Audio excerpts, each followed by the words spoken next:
Geekology. I'm David Zabilia. And I'm Sven Harvey.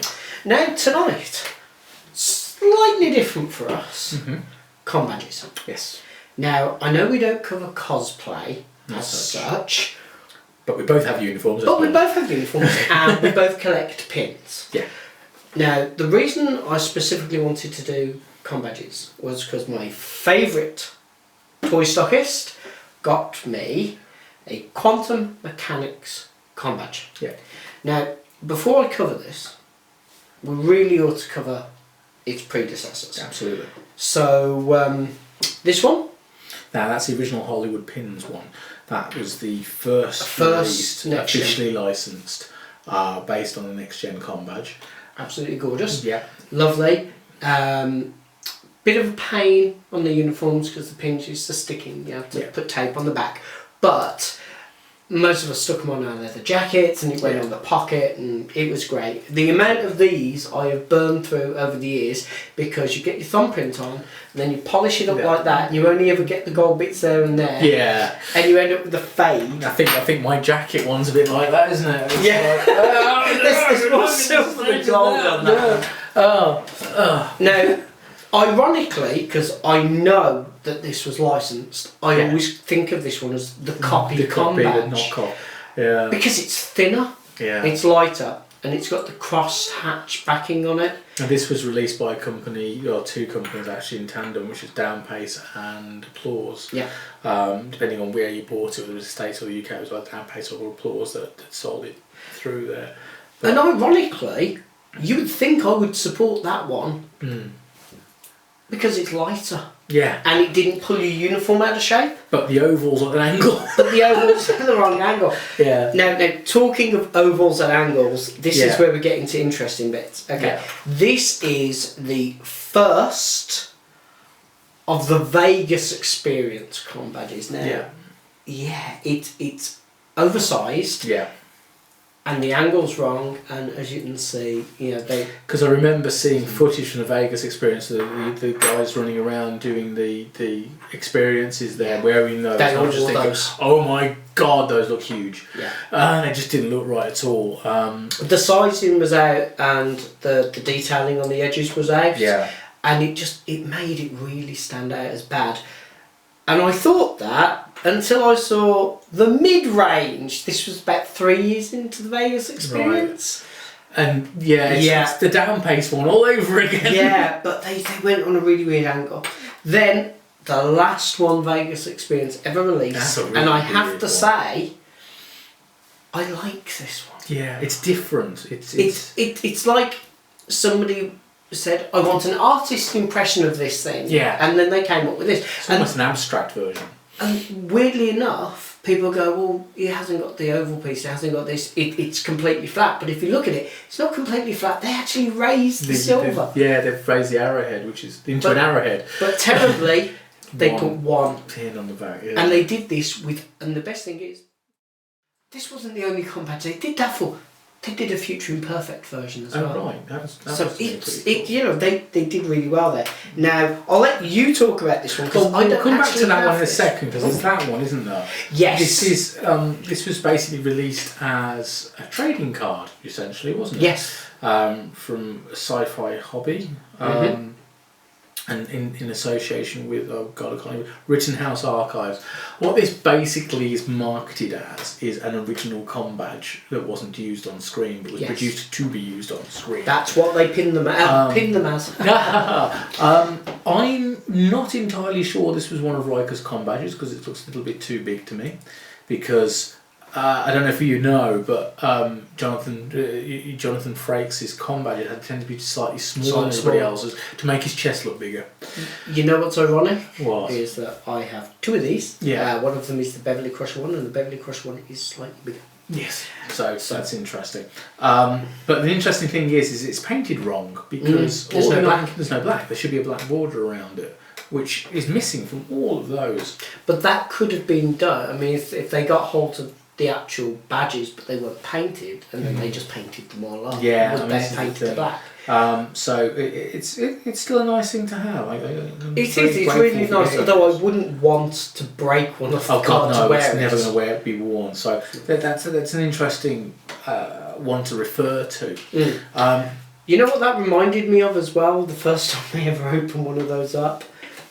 I don't know if you know about it, but there was a fashion for a while in Next Gen cosplayers to file off the Playmate toy stands. Oh, okay, yes. And then repaint them. Yeah. And it just reminds me of that because of the gold. The gold that makes sense. Now, talk to people about this one, because this is the only Next Gen Combadge that I don't have in my collection, because I've not managed to get my hands on one yet. This one's quite an interesting one.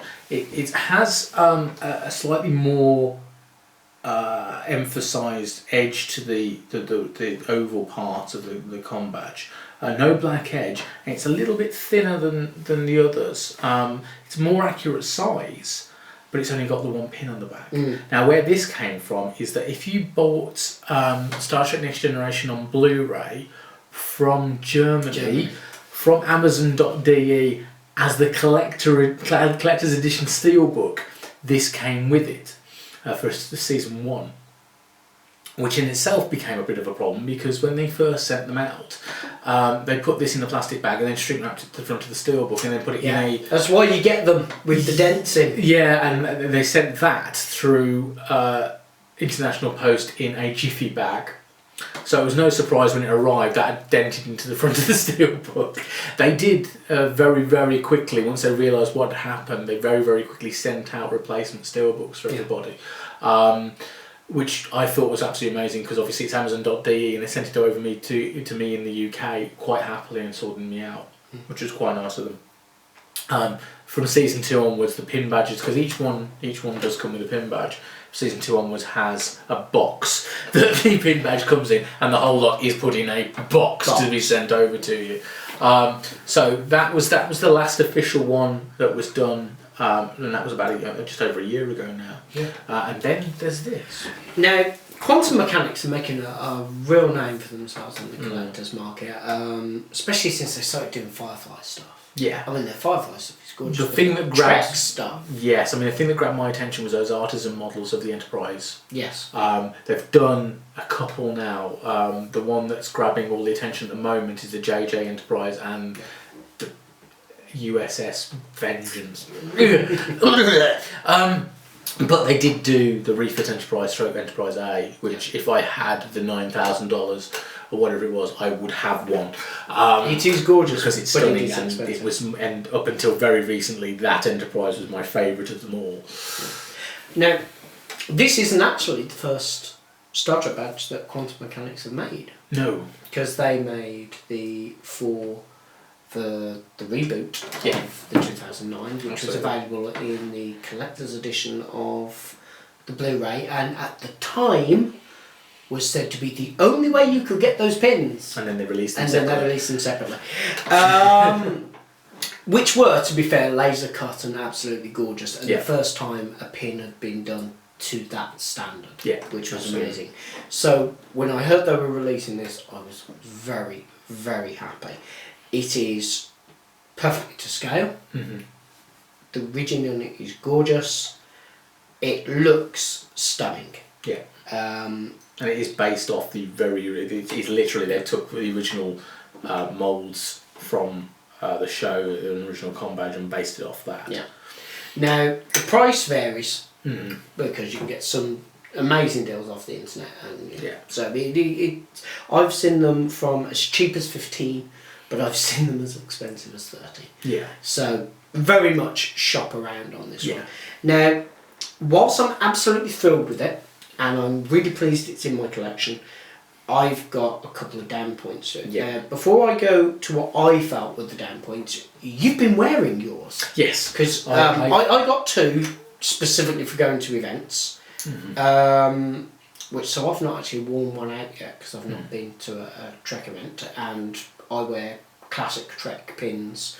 Usually. But you're the Next Gen fan, so tell me what you thought the plus sides were first of all. The plus sides, it does look really good. It's definitely a good looking pin. And I say pin, it's not even a pin technically. No, it's a magnet. It's a magnet.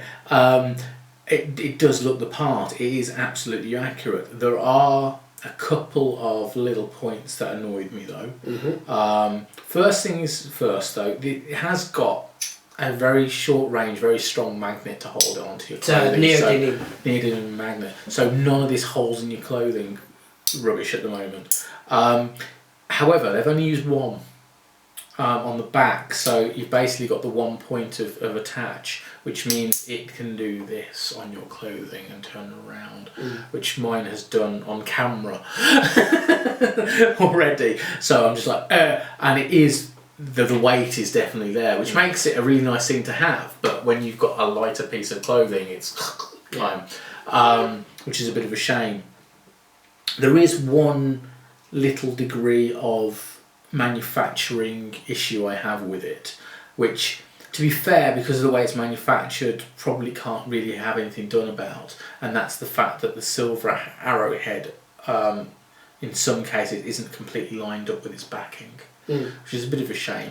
But you can only really tell if you're actually looking at it very closely or you're running your finger along it, to be fair. The one thing I have noticed about mine though is, even though I've only really worn it on clothing with a jumper over the top sometimes, a couple of little scratches have appeared in the black border paint, which is slightly annoying. So what did you think of it? Well, a few things stood out for me first of all. Okay, let me just take the back off because I don't know I can't find it. The groove being so deep in it means that when you take photos of it on a uniform, it looks perfect. It really does. And unless you catch the side angle where you can see the silver attached to the gold, it looks right. The painted black on the exterior top, as I said, in photos this thing is great. The weight is one of the issues with it. Like yourself, and the moment I took it out of the box, I knew that the one magnet was a real rookie mistake, because one thing that everybody wants on the uniforms is for their badge to be the Combadge. Exactly where it's supposed to be, the right angle here. So the fact that they went with neodymium, which proves that they put a lot of thought into it, because they are more expensive. But I don't understand why they went with one instead of two, because two would have meant A, a little bit of extra strength, and B, it would have stopped it spinning around. So I feel that was a downside. However, that is something that the home hobbyist, I plan on just drilling a bit and sticking an extra magnet in it. It's not that bad. But one of the downsides, again, like yourself, that paint on the edge, the fact that if you run your finger over it you can feel it raised, means that it's going to scratch off. And the other thing is as well is that the side of the badge, the arrowhead should be black, shouldn't it? Yeah, should be. All the way down, so that's a bit of a shame. When I commented about the Hollywood pins and the polishing, the paint's going to come off. I feel it's a gorgeous pin. Again, I feel kind of strange calling it a pin, because it's not a pin. It's a lovely Combadge. I feel that it didn't need to be as heavy as it is. I feel that's a real downside to it. And again, with the black and spinning round on one magnet. Now the black, nothing you really do about that. No. A home hobbyist is not going to be able to rectify that problem.